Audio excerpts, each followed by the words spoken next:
Now back to Behind the Music, No Child Left Behind. With 3 of the members struggling with their personal lives, Mr. King took it upon himself to start up a fundraiser that was near and dear to his heart: hair repair. So I decided that the band needed some sort of cause or some sort of direction so we could focus all of our energy. So I put a whole bunch of effort into the MKHR project, and for some reason the bands just never wanted to play those gigs. What does that stand for? Oh, the MKHR? Yeah. The Mr. King hair replacement project. But the other members of No Child Left Behind were not so keen on this new project of his. It just kept looking more and more like a side project. It seemed like that whatever he was doing was more important than us. He had just come so far, and to see him throw it all away like that, it just hurt so bad.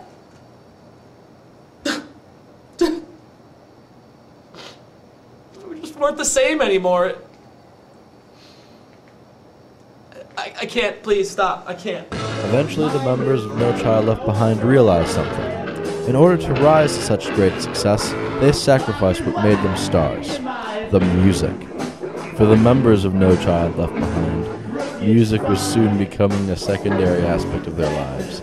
Without the unifying presence of the band, rifts began to grow between bandmates. So after the band went on hiatus, there was a tension really amongst all the members. During this time, I tried to avoid any contact with the math or science teachers. I just kind of went into my own little shell. Didn't eat lunch with them anymore. I definitely stayed out of the social studies wing. And was fighting the whole Spider-Man obsession, and then out of that came this obsession with the color orange, so much that I even moved down to Florida and tried to build a house in Orange Street. Just wasn't enough space.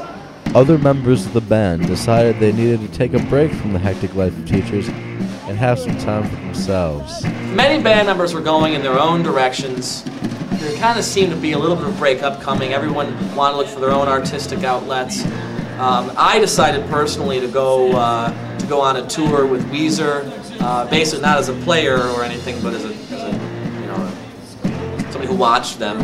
Went pretty well. Got to meet the Muppets. It was always a lifelong ambition of mine to hang out with Kermit and Rivers Cuomo. Also, afterwards, I thought it was a great idea to become involved in politics. I became involved with some very powerful political leaders. I'm not allowed to talk about anything else. Well, the band wasn't doing much, and it was still before the AP season, so I decided I could manage another baby. Mr. Uncless, however, took a far more extreme way to get his mind off his bandmates. I decided to spend a year living with the animals. So I moved to Costa Rica to study frogs and whether the natural dissemination of frogs would have any effect on their So I looked at whether moving from an artificial environment to a natural environment back would impact them at all. It was a long year and a lot of and in the end I found out there was absolutely no effect. But all in all, it was still a good. And finally, Mr. Gabbey found what he'd been looking for. I finally found someone personal, someone that I can share almost every thought, belief, political feeling with, a soulmate. But eventually, all the members of No Child Left Behind began to wonder, what would it be like if they were to perform and play at Senior Recognition Day? So I thought it was a great idea. It would give us a chance to get our music back out there, and we get a chance to rock the masses one more time. Oh, what songs are we doing?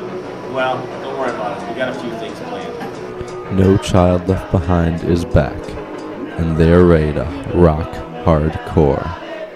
So all of you, don't be left behind.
confidence factor just falls into the range.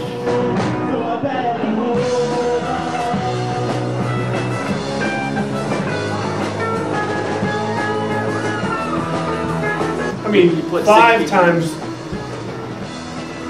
6 is something more than 20. Yeah. Luckily, there's only 4 or 5 broken bones in that poor child. I've been lobbying for the last, I don't know, 2 or 3 years for country songs. For some reason. There is a good reason for that. It's because they're bad. They're just too hard to do. Because I throw up every time we start.